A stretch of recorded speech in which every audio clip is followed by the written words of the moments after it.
നോക്കിയാലോ? Arithmetic sequence നമ്മൾ ആദ്യമേ പറഞ്ഞത് എന്താ? നമ്പർ സീക്വൻസ് പറഞ്ഞേ. നമ്പർ സീക്വൻസ് പറഞ്ഞപ്പോഴേ നമ്മൾ പറഞ്ഞു ഈ നമ്പേഴ്സ് തമ്മിലൊക്കെ എന്തോ ഒരു റിലേഷൻ ഉണ്ട്, ഏതോ ഒരു റൂള് ഇവരൊക്കെ തമ്മിലുണ്ട്. ഏത് റൂളാണെന്നൊന്നും ഉറപ്പിച്ചൊന്നും പറഞ്ഞില്ല, ഏത് റൂളും ആവാം. പക്ഷെ അരിത്തമെറ്റിക് സീക്വൻസിന്റെ പ്രത്യേകത എന്താണെന്ന് വെച്ചാൽ അവിടെ ആകെ ഒരു റൂളേ ഉള്ളൂ, അതാണ് നമ്മുടെ അഡീഷൻ റൂൾ. അത് മാത്രമേ ഉള്ളൂ. അപ്പം നമ്മൾ വേറൊരു രീതി പറഞ്ഞു കഴിഞ്ഞാൽ ഏതെങ്കിലും ഒരു നമ്പറിൽ നിന്ന് നമ്മൾ സ്റ്റാർട്ട് ചെയ്യാം. ഒരു ഫിക്സഡ് നമ്പർ നമ്മൾ റിപ്പീറ്റ് ചെയ്ത് ആഡ് ചെയ്തുകൊണ്ടേ ഇരിക്കുക. അപ്പം നമുക്കൊരു സീക്വൻസ് ഓഫ് നമ്പേഴ്സ് കിട്ടത്തില്ലേ? അതിനെയാണ് നമ്മൾ അരിത്തമെറ്റിക് സീക്വൻസ് എന്ന് പറയാം. അല്ലെങ്കിൽ വേറൊരു രീതി പറഞ്ഞാൽ ഇപ്പം നമ്മളൊരു സീക്വൻസ് എഴുതാമേ, 2, 4, 6, 8, 10. ഇതൊരു നമ്പർ സീക്വൻസ് അല്ലേ? നമ്മൾ ഓൾറെഡി മുമ്പേ പറഞ്ഞിരുന്നു. അപ്പോൾ നോക്കി, ഇതിൻ്റെ കൂടെ എല്ലാം ഒരു +2 ആഡ് ചെയ്തപ്പോഴല്ലേ നമുക്ക് ഓരോ നമ്പേഴ്സ് കിട്ടിയിരിക്കുന്നത്. അതായത് ഒരു ഫിക്സഡ് നമ്പർ അല്ലെങ്കിൽ ഒരു കോൺസ്റ്റന്റ് ആഡ് ചെയ്തപ്പോഴാണ് നമുക്ക് ഓരോ നമ്പേഴ്സ് കിട്ടിയിരിക്കുന്നത്. ഇല്ലെങ്കിൽ വേറൊരു രീതിയിൽ നമുക്ക് പറയാം, ഒരു നമ്പറിൽ നിന്ന് തൊട്ട് മുമ്പിലുള്ള നമ്പേഴ്സ് മൈനസ് ചെയ്ത് നോക്കുക. അപ്പം 4 എടുത്തു കഴിഞ്ഞാൽ 4 തൊട്ട് മുമ്പുള്ള നമ്പർ ഏതാ? 2. അത് മൈനസ് ചെയ്ത് കഴിഞ്ഞാൽ നമുക്ക് എന്ത് കിട്ടും? 4 - 2 = 2. ഇനിയിപ്പോൾ 6 എടുത്താൽ 6ന് തൊട്ട് മുമ്പുള്ള നമ്പർ ഏതാ? 4. 6 - 4 = 2. ഇവിടെ എന്തുണ്ട്? 8. 8ന് തൊട്ട് മുമ്പുള്ള നമ്പർ ഏതാ? 8 - 6 = 2. എല്ലാം 2 എന്നല്ലേ വന്നേക്കുന്നത്? അതൊരു കോൺസ്റ്റന്റ് നമ്പർ അല്ലേ? എല്ലായിടത്തും ഒരേ നമ്പറാണ് വന്നേക്കുന്നത്. ഈ നമ്പറിനെ നമ്മൾ വിളിക്കുന്ന പേരാണ് കോമൺ ഡിഫറൻസ്. അതൊരു സത്യമല്ലേ? ആ പേരൊന്ന് ആലോചിച്ച് നോക്കി. എല്ലാവർക്കും കോമൺ ആയിട്ട് ഈ 2 ഉണ്ട്. ഡിഫറൻസുകളുമാണ്. ഒരു നമ്പറിൽ നിന്ന് വേറൊരു നമ്പർ ഡിഫറൻസ് ചെയ്യുമ്പോൾ അല്ലെ മൈനസ് ചെയ്യുമ്പോൾ കിട്ടുന്നതല്ലേ ഈ നമ്പർ എന്ന് പറയുന്നത്. അപ്പോൾ ഇതിനെ നമ്മൾ വിളിക്കുന്ന പേരാണ് കോമൺ ഡിഫറൻസ്. നമ്മൾ ചെറുതായിട്ട് ഇതിനെ CD എന്നൊക്കെ വിളിക്കും കേട്ടോ. പിന്നെ വേറൊരു വാക്ക് എന്ന് പറയുന്നത് ഇവരെ ഓരോരുത്തരും നമ്മൾ ടേംസ് എന്താ വിളിക്കുന്നതെന്ന് പറഞ്ഞു അല്ലേ? അപ്പം first term, second term, third term എന്ന് പറയാം. നമ്മൾ ഈ അരിത്തമെറ്റിക് സീക്വൻസ് പറയുമ്പോൾ nth ടേം എന്ന് പറയും. ആ എന്നിൻ്റെ സ്ഥാനത്ത് ഏത് നമ്പറും വരാം, 10, 100, 200. അതൊക്കെ നമ്മളുടെ ആ എക്സാമിൻ്റെ ആ ടൈമിൽ അവരെന്താ ചോദിക്കുന്നത് നമുക്ക് പറയാൻ പറ്റില്ല. 10ാമത്തെ ടേം കണ്ടുപിടിക്കുക, അല്ലെങ്കിൽ nth ടേം എന്ന് തന്നെ പറയാം. അപ്പോൾ അതിനൊക്കെ ഇക്വേഷൻസ് ഉണ്ട്. അത് നിങ്ങൾ ഒരിക്കലും കാണാതെ പഠിക്കരുത്. അത് നിങ്ങൾക്ക് ഈ ലാസ്റ്റിലോട്ടാണ് വരുന്നത്. ഈ അരിത്തമെറ്റിക് സീക്വൻസ് എന്ന് പറഞ്ഞാൽ സത്യത്തിൽ ഇത്രേ ഉള്ളൂ. പിന്നെ നമ്മൾ ഈ ടേംസിൻ്റെ സമ്മ് കണ്ടുപിടിക്കാൻ ചോദിക്കും. നമ്മളോട് ആദ്യത്തെ ഒരു 5 എണ്ണത്തിൻ്റെ സം കണ്ടുപിടിക്കാൻ പറഞ്ഞാൽ നമുക്ക് എളുപ്പമാണ്, നമ്മൾ കുത്തിയിരുന്ന് കൂട്ടും. ആദ്യത്തെ ഒരു 100 എണ്ണത്തിൻ്റെ സം കണ്ടുപിടിക്കാൻ പറഞ്ഞാലും പിന്നെ ചെയ്യും. അത് മാത്രം ചെയ്തുകൊണ്ടിരിക്കാൻ വേണ്ടിയിട്ട് നമുക്ക് പരീക്ഷയ്ക്ക് സമയമുണ്ടോ? ഇല്ലല്ലോ. അപ്പം അതിന് നമുക്ക് ഇക്വേഷൻസ് ഉണ്ട്. അതൊന്നും നമ്മൾ കാണാൻ പഠിക്കരുത്. നമുക്ക് അവസാനത്തോട്ട് നോക്കാം. ഇനി നമ്മൾ ചെയ്യാൻ പോകുന്നത് നമ്മുടെ എക്സസൈസ് ക്വസ്റ്റ്യൻസ് ആണ്. ഫസ്റ്റ് ക്വസ്റ്റ്യൻസ് പറയുന്നത് ഓരോ ഇതുപോലെ സീക്വൻസ് അല്ലെങ്കിൽ നമ്മളോട് പറയാം സീക്വൻസ് ഓഫ് ഓഡ് നമ്പേഴ്സ് ഒരു അരിത്തമെറ്റിക് സീക്വൻസ് ആണോ എന്ന് നോക്കുക. അരിത്തമെറ്റിക് സീക്വൻസ് ആണോ നോക്കാൻ എളുപ്പമല്ലേ? ഇവർ തമ്മിലുള്ള ഡിഫറൻസ് ഒരു കോൺസ്റ്റന്റ് ആയിട്ടുള്ള ഒരു നമ്പർ ആണോ എന്ന് നോക്കിയാൽ പോരെ.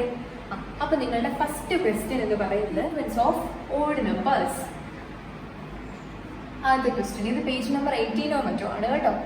First question sequence of odd numbers. അപ്പം നമുക്ക് അങ്ങനെ ഒരു ക്വസ്റ്റ്യൻ തന്നു കഴിഞ്ഞാൽ നമ്മൾ ആദ്യമേ എന്ത് ചെയ്യണം? ആ സീക്വൻസ് ഒക്കെ എഴുതി വെക്കുക. ഓഡ് നമ്പേഴ്സ് അറിയാലോ, 1, 3, 5, 7, 9 ഇങ്ങനെ തന്നെ പോവാം. അപ്പം ഓരോ നമ്പറിന് തൊട്ട് മുമ്പിലുള്ള നമ്പേഴ്സിന്റെ ഡിഫറൻസ് നമുക്ക് എടുത്ത് നോക്കാം. 3 - 1 2, 5 - 3 2, 7 - 5 2, 9 - 7 2, എല്ലാം 2. അപ്പോൾ ഒരു കോൺസ്റ്റന്റ് ആയിട്ടുള്ള നമ്പറാണ് കോമൺ ഡിഫറൻസ് ആയിട്ട് വന്നിരിക്കുന്നത്. അതുകൊണ്ട് ഇതെന്താണ്? ഒരു അരിത്തമെറ്റിക് സീക്വൻസ് ആണ്. ഞങ്ങൾ പഠിക്കുമ്പോൾ അരിത്തമെറ്റിക് പ്രോഗ്രഷൻ എന്നും പറയും കേട്ടോ. അപ്പോൾ നമ്മൾ AP എന്നായിരുന്നു വിളിക്കുന്നത്. ഇങ്ങനെ ടെക്സ്റ്റിൽ എങ്ങനെ കൊടുത്തിരിക്കുന്നത് എനിക്കറിയില്ല. അരിത്തമെറ്റിക് സീക്വൻസ് തന്നെയാണ്. അപ്പം ഇതെന്ന് പറയുന്നത് ഒരു അരിത്തമെറ്റിക് സീക്വൻസ് ആണെന്ന് നമുക്ക് കിട്ടി. രണ്ടാമത്തെ ക്വസ്റ്റ്യൻ എന്ന് പറയുന്നത് സീക്വൻസ് ഓഫ് ഈവൻ നമ്പേഴ്സ്. അത് ഇതുപോലെ ചെയ്തുകൂടെ? അത് ചെയ്തു നോക്കണം. നമ്മളിപ്പോൾ അതാ ചെയ്തിരുന്നത് തൊട്ട് മുമ്പ്. അത് കഴിഞ്ഞിട്ട് നമുക്ക് അടുത്ത ക്വസ്റ്റ്യൻ എന്ന് പറയുന്നത് ഫ്രാക്ഷൻസിനെ ബേസ് ചെയ്തിട്ടാണ്. ഓഡ് നമ്പേഴ്സിന്റെ ഹാഫ് കണ്ടുപിടിക്കുക. ആ സീക്വൻസ് എഴുതിയിട്ട് അത് അരിത്തമെറ്റിക് സീക്വൻസ് ആണോ എന്ന് നോക്കുക. ഓഡ് നമ്പേഴ്സ് നമുക്കറിയാം, എന്താ എഴുതി വെച്ചേക്കുന്നു. അതിന്റെ ഹാഫ് കണ്ടുപിടിക്കുക. ഹാഫ് എന്ന് പറയുമ്പോൾ /2 അല്ലേ? അപ്പൊ എന്ത് വരും? 1/2. തേർഡ് ക്വസ്റ്റ്യൻ ആണ്. 1/2, 3/2, 5/2, 7/2, 9/2 ഇങ്ങനല്ലേ വരിക? Half of the odd numbers അവരുടെ സീക്വൻസ് എഴുതുക. എന്നിട്ട് അത് അരിത്തമെറ്റിക് ആണോ എന്ന് കണ്ടുപിടിക്കുക. അപ്പോൾ പകുതി കഴിഞ്ഞു. സീക്വൻസ് എഴുതാൻ പറഞ്ഞാൽ നമ്മൾ സീക്വൻസ് എഴുതി. ഇനി അരിത്തമെറ്റിക് ആണോ എന്ന് കണ്ടുപിടിക്കാൻ സിമ്പിൾ അല്ലേ? 3/2 - 1/2 എത്രയാ? 3 - 1 2/2 = 1. അടുത്ത ചെയ്യാം. 5/2 - 3/2 5 - 3 2/2 = 1. അപ്പോഴും നമുക്ക് കോമൺ ഡിഫറൻസ് ഒരു കോൺസ്റ്റന്റ് നമ്പർ ഒരെണ്ണം കൂടെ ചെയ്ത് നോക്കണം കേട്ടോ. ചിലപ്പം ആദ്യത്തെ ഒരു രണ്ടെണ്ണം നമുക്ക് കോൺസ്റ്റന്റ് ഇട്ടിട്ട് മൂന്നാമത്തെ ചിലപ്പോൾ വ്യത്യാസം വരാം. അങ്ങനെ ആയി കഴിഞ്ഞു കഴിഞ്ഞാൽ അത് ഒരു AP അല്ലാതായി മാറത്തില്ലേ. അപ്പോൾ ഒരെണ്ണം കൂടെ നോക്കാം. 7/2 - 5/2. 7 - 5 എത്രയാ? 2. 2/2 = 1. അപ്പോൾ ആദ്യത്തെ ഒരു 3 എണ്ണം 1 ആയതുകൊണ്ട് തന്നെ നമുക്കിതൊരു AP ആണെന്ന് പറയാം. അപ്പോൾ ആ ക്വസ്റ്റ്യൻ കംപ്ലീറ്റ് ആയല്ലോ. അടുത്ത ക്വസ്റ്റ്യൻസ് എന്ന് പറയുന്നത് 2 ക്വസ്റ്റ്യൻ കൂടെ ഉണ്ട്. ഒന്ന് 2ന്റെ പവറുകളുടെ സീക്വൻസ്, അത് കഴിഞ്ഞിട്ടുള്ളതെന്ന് പറയുന്നത് നാച്ചുറൽ നമ്പേഴ്സിന്റെ റെസിപ്രോക്കൽസ് അവരുടെ സീക്വൻസ്. അപ്പം നമുക്ക് ആദ്യം പറഞ്ഞ ക്വസ്റ്റ്യൻ നോക്കാം. 2ന്റെ പവേഴ്സിന്റെ സീക്വൻസ്. അപ്പം പവേഴ്സ് എന്ന് പറയുമ്പോൾ 2^1 എത്രയാ? 2. 2^2 4. 2^3 8. 2^0 കൊടുക്കാം കേട്ടോ, കുഴപ്പമില്ല. 2^4 16. അങ്ങനെയല്ലേ വരിക അല്ലേ? അപ്പം അതൊന്ന് എഴുതിയാലോ? 2^0 കൂടെ ഞാൻ എഴുതുകയാണേ. 1 അതുകൂടി എഴുതോട്ടെ. അപ്പോൾ നമ്മുടെ സീക്വൻസ് എഴുതാം. 1 2 4 8 16. അപ്പോൾ സീക്വൻസ് നമ്മൾ എഴുതി. AP ആണോ എന്ന് നോക്കാം. 2 - 1 1. 4 - 2 2. 8 - 4 4. 16 - 8 8. എല്ലാം വ്യത്യാസമല്ലേ? ഒരു കോൺസ്റ്റന്റ് നമ്പർ ആണോ കിട്ടിയേക്കുന്നത്? അല്ല. അപ്പോൾ ഇതെന്തല്ല? ഒരു AP അല്ല, അല്ലെങ്കിൽ അരിത്തമെറ്റിക് സീക്വൻസ് അല്ല. അപ്പം നമുക്ക് അത് കിട്ടി. ഇനി നെക്സ്റ്റ് ക്വസ്റ്റ്യൻ എന്താ നമുക്ക് വന്നേക്കുന്നത്? നാച്ചുറൽ നമ്പേഴ്സിന്റെ റെസിപ്രോക്കൽസ് എഴുതുക. ഏതൊക്കെയാ? 1 2 3 4 5ന്റെ എക്സെട്രയുടെ റെസിപ്രോക്കൽസ് തിരിച്ചെഴുതാനല്ലേ റെസിപ്രോക്കലിന്റെ അർത്ഥം. തിരിച്ചിട്ടാലും മറിച്ചിട്ടാലും 1 1 തന്നെയല്ലേ. അപ്പം അതായി.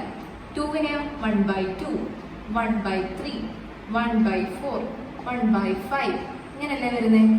സീക്വൻസ് ആയി. ഇനി നമുക്ക് AP ആണോ നോക്കാം. 1/2 - 1 എന്ത് കിട്ടും? = 1 - 2/2 = -1/2 എന്ന് കിട്ടി. ഇനി അടുത്തത് 1/3 - 1/2 എന്ത് കിട്ടും? 2 - 3/6 എത്ര കിട്ടും? -1/6.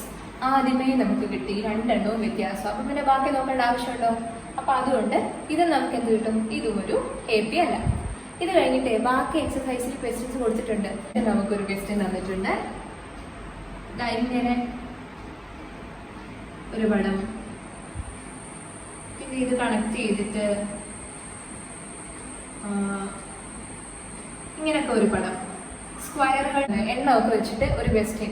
ഇതിൽ ചെറിയ സ്ക്വയറുകൾ എണ്ണുക, വലിയ സ്ക്വയറുകൾ എണ്ണുക, എത്ര വലിയ സ്ക്വയർ ഉണ്ട്, അവർ AP ഉണ്ടാക്കുന്നുണ്ടോ, എത്ര ചെറിയ സ്ക്വയറുകളുണ്ട്, അവർ AP കൺസ്ട്രക്ട് ചെയ്യുന്നുണ്ടോ എന്നൊക്കെയുള്ള ക്വസ്റ്റ്യൻസാണ്. അതൊക്കെ സിമ്പിൾ അല്ലേ, അതൊന്നും പറയേണ്ട ആവശ്യമില്ല. ക്വസ്റ്റ്യൻ എന്ന് പറയുന്നത് ഒരു സ്റ്റെപ്പിന്റെ ക്വസ്റ്റ്യനാണ്. അത് നിങ്ങൾ കണ്ടോ? ആ ക്വസ്റ്റ്യൻ എന്ന് പറയുന്നത് നമ്മുടെ ഗ്രൗണ്ടിൽ നിന്ന് ഒരു റഫ് പടം വരയ്ക്കാമേ. സോറി, ഇങ്ങനെ ഇത്രയും സ്റ്റെപ്പൊന്നുമല്ല, അവർ അടുത്തിട്ട് കുറച്ചുകൂടെ കൊടുത്തിട്ടുണ്ടാവും. ഗ്രൗണ്ടിൽ നിന്ന് ഫസ്റ്റ് സ്റ്റെപ്പിലോട്ടുള്ള ഹൈറ്റ് എന്ന് പറയുന്നത് 10 ആണെന്ന് അവർ തന്നിട്ടുണ്ട്. 10. പിന്നെ ഓരോ സ്റ്റെപ്പിൽ നിന്നും അടുത്ത സ്റ്റെപ്പിലേക്ക്, ഇപ്പോൾ ഇവിടെ ഒരു സ്റ്റെപ്പിൽ നമ്മൾ കയറിയെന്ന് വിചാരിച്ചു, അടുത്ത സ്റ്റെപ്പിലേക്ക് അവർ ഹൈറ്റ് തന്നിട്ടുണ്ട് 17.5. അതെല്ലാ സ്റ്റെപ്പിലും ഒരുപോലെയാണ് അല്ലേ? അങ്ങനെയാണെങ്കിൽ ഓരോന്നിൻ്റെയോട്ടുമുള്ള ഹൈറ്റ് നമ്മളോട് കണ്ടുപിടിക്കുക. 2 പാർട്ടായിട്ടാണ് ചോദിച്ചിരിക്കുന്നത്. ഓരോന്നിലോട്ടുള്ള ഹൈറ്റ്, പിന്നെ ഇതിനെ ഒരു സീക്വൻസ് ആയിട്ട് എഴുതുക. ഇത് AP ആണോ എന്ന് നോക്കുക. അതാണ് നമ്മളോട് ചോദിച്ചേക്കുന്നത്. അപ്പോൾ ആദ്യം നമുക്ക് എന്ത് കിട്ടും? ഫസ്റ്റ് സ്റ്റെപ്പിലോട്ട് കയറണമെങ്കിൽ ഫസ്റ്റ് സ്റ്റെപ്പ് എന്ന് പറയുന്നത് ഗ്രൗണ്ടിൽ നിന്ന് ഫസ്റ്റ് സ്റ്റെപ്പിലേക്ക്, അത് ഓൾറെഡി നമ്മുടെ 10 ഉണ്ട് അല്ലേ? അപ്പോൾ സെക്കൻഡ് സ്റ്റെപ്പ് എന്ന് പറയുന്നത് ഇതല്ലേ? ഇതിലോട്ട് കയറണമെങ്കിലോ ഈ 10ഉം വരും, പിന്നെ ഇവിടുന്ന് ഒരു 17.5ഉം ഉണ്ട്. അപ്പോൾ രണ്ടാമത്തത് ഫസ്റ്റ് സ്റ്റെപ്പിൻ്റെത് ഇത്. സെക്കൻഡ് സ്റ്റെപ്പിലോട്ട് നമ്മൾ കയറണമെങ്കിൽ അപ്പോൾ എന്ത് വരും? 10 + 17.5 തന്നെ വരിക. അതെന്ന് പറയുന്നത് 27.5 അല്ലേ? അപ്പോൾ നമ്മൾ സെക്കൻഡ് സ്റ്റെപ്പിൽ എത്തി നിൽക്കുക. തേർഡ് സ്റ്റെപ്പ് ആകുമ്പോഴോ ഈ 27.5 നമ്മളുടെ കയ്യിൽ ഓൾറെഡി ഉണ്ട്, അതായത് സെക്കൻഡ് സ്റ്റെപ്പ് വരെ. പിന്നെ ഒരു 17.5ഉം കൂടെ വരത്തില്ലേ അടുത്ത സ്റ്റെപ്പിലോട്ട് കയറണമെങ്കിൽ? അപ്പോൾ 27.5 + 17.5. അപ്പോൾ നമുക്കൊരു ആൻസർ കിട്ടത്തില്ലേ? അങ്ങനെയാണ് നമ്മുടെ ഫസ്റ്റ് ക്വസ്റ്റ്യൻ്റെ ഉത്തരം. ഓരോ ഹൈറ്റുകൾ അങ്ങനെ എത്ര സ്റ്റെപ്പ് ഉണ്ടോ അതുവരെ കണ്ടുപിടിക്കുക. അടുത്തത് ഇതിനെ ഒരു AP ആയിട്ട് എഴുതുക, അല്ലെങ്കിൽ ഒരു സീക്വൻസ് ആയിട്ട് എഴുതുക എന്നല്ലേ? ഇത് നേരത്തെ തന്നെ എഴുതിയാൽ പോരെ?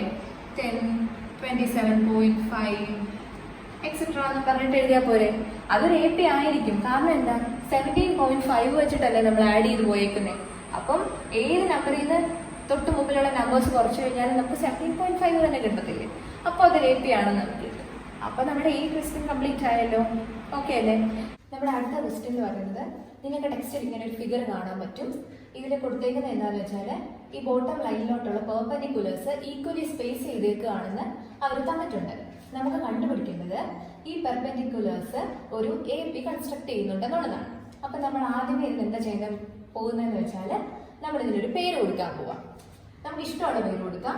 ഞാൻ ഇതിന് O A B C D E F G H I J ഇങ്ങനെ നമ്മൾ പേര് കൊടുത്തു.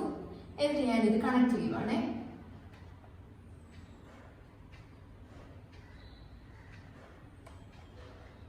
ഇതിന് ഞാൻ P Q R S എന്ന പേര് കൊടുത്തു. നിങ്ങൾ ഓൾറെഡി പഠിച്ചിട്ടുണ്ട് സിമിലർ ട്രയാങ്കിൾസിനെ പറ്റി. അപ്പോൾ നമുക്കിവിടെ രണ്ട് ട്രയാങ്കിൾസ് എടുക്കാം.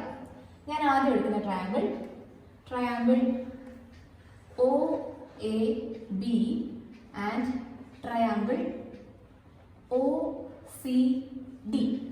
സിമിലർ ട്രയാങ്കിൾസ് ആണ് നമ്മൾ പറഞ്ഞിട്ടുണ്ട്. രണ്ട് റൈറ്റ് ആംഗിൾ ട്രയാങ്കിൾസുമാണ്. അപ്പോൾ നമുക്ക് ഇതിന്റെ സൈഡ്സ് പ്രൊപ്പോർഷണൽ ആണെന്ന് പറഞ്ഞെടുക്കാമല്ലോ. അപ്പോൾ നമുക്ക് എഴുതാം O A by O C is equal to O B by O D is equal to A B by C D എന്നെടുക്കാം. നമ്മളോട് പറഞ്ഞിട്ടുണ്ട് ഓരോ പെർപെൻഡിക്കുലർ ലൈൻസും ഈക്വലി സ്പേസ്ഡ് ആണ്. അപ്പോൾ നമുക്ക് ഇവർക്കെല്ലാം സെയിം ലെങ്ത് അല്ലേ, നമുക്കതിന് എക്സ് എന്ന് കൊടുക്കാം. അപ്പോൾ നമുക്ക് എഴുതാം O A is equal to A C is equal to C E is equal to E G is equal to G I is equal to ഒരു എക്സ് എന്ന് ഞാൻ കൊടുക്കുക. അങ്ങനെയാണെങ്കിൽ നമുക്ക് ഇതിനകത്ത് വാല്യൂസ് കൊടുക്കാമല്ലോ. O A എന്ന് പറയുന്നതിന് എക്സ് എന്ന് കൊടുക്കാം. X divided by O C എന്ന് പറയുമ്പോൾ ഇവിടെ തൊട്ട് ഇവിടെ വരെയുള്ള ലെങ്ത് അല്ലേ.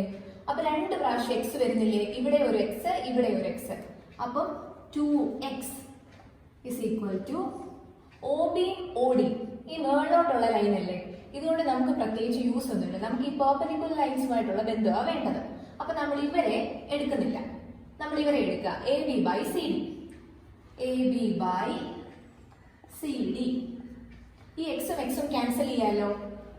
അപ്പോൾ 1/2 is equal to AB divided by CD എന്ന് നമുക്ക് കിട്ടി.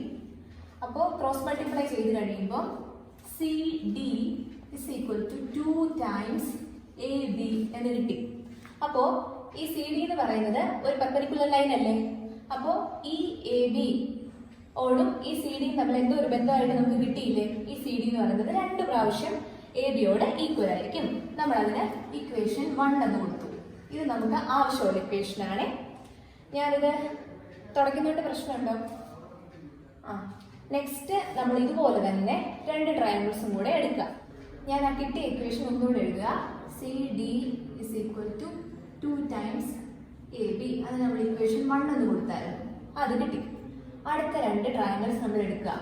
Triangle OCD and triangle OEF എന്ന് നമ്മൾ എടുത്തു. അതിനും ഇതുപോലെ ചെയ്യാലോ, സിമിലർ അല്ലേ. OC by OE is equal to OD by OF is equal to CD by EF. ഇനി നമുക്ക് OC ഇവിടെ എടുത്ത പോലെ തന്നെ 2x എന്ന് എടുക്കാമല്ലോ. 2x by OE എന്ന് പറഞ്ഞാൽ ഇവിടെ 3x വരത്തില്ലേ, x plus x plus x, 3x is equal to OD by OF. ഇവിടുത്തെ അല്ലേ, നമുക്ക് അതിന്റെ ആവശ്യമില്ല. CD by EF. CD എന്ന് പറയുന്നത് നമുക്ക് ഇവിടെ കിട്ടിയിട്ടുണ്ട് 2AB ഇക്വേഷൻ 1 പ്രകാരം 2AB by EF എന്ന് കിട്ടി. അപ്പൊ ഇവിടെ x ക്യാൻസൽ, ഈ 2ഉം ക്യാൻസൽ. അപ്പോൾ 1/3 is equal to AB by EF. അപ്പോൾ നമുക്ക് EF is equal to 3ab എന്ന് കിട്ടിയില്ലേ? അത് നമ്മൾ ഇക്വേഷൻ 2 എന്ന് കൊടുത്തു. അപ്പൊ നമുക്ക് രണ്ട് ഇക്വേഷൻ ആയി. അപ്പോൾ ഇവിടെ AB, ഇത് 2ab, ഇത് 3ab. നമുക്ക് അതൊരു സീക്വൻസ് ആയിട്ട് എഴുതാം. AB, 2ab, 3ab etcetera. നമ്മൾ അടുത്ത ട്രയാങ്കിൾസ് കൺസ്ട്രക്ട് ചെയ്യുമ്പോൾ ഇത് നമുക്ക് 4ab ആയിട്ട് കിട്ടും. അപ്പോൾ ഇതൊരു AP ആണോ നമ്മൾ നോക്കണ്ടേ? AP ആണോ നോക്കുന്നത് എങ്ങനെയാണ്? അടുത്തടുത്തുള്ളത് തമ്മിൽ ഡിഫറൻസ് എടുത്തു കഴിയുമ്പോൾ ഒരു കോൺസ്റ്റന്റ് ആണോ കിട്ടുന്നത് നമ്മൾ നോക്കിയാൽ മതി. അപ്പൊ 2ab മൈനസ് AB എത്രയാ? AB. 3ab മൈനസ് 2ab എത്രയാ? AB. അപ്പൊ നമുക്കൊരു കോൺസ്റ്റന്റ് ടേമായിട്ടുള്ള AB അല്ലേ കോമൺ ഡിഫറൻസ് ആയിട്ട് കിട്ടുന്നത്. അതുകൊണ്ട് ഇതൊരു അരിത്തമെറ്റിക് പ്രോഗ്രഷൻ ആണ് എന്ന് നമുക്ക് കിട്ടി. പെർപെൻഡിക്കുലർസിന്റെ ലെങ്ത്. ഈ ക്വസ്റ്റ്യൻ ഇത്രയേ ഉള്ളൂ. അപ്പൊ ഇന്നത്തേക്ക് ഇത്രയും പഠിക്കുക. അടുത്ത ദിവസം നമുക്ക് ഇതിന്റെ ബാക്കി പഠിക്കാം, പൊസിഷൻ ആൻഡ് ടേം.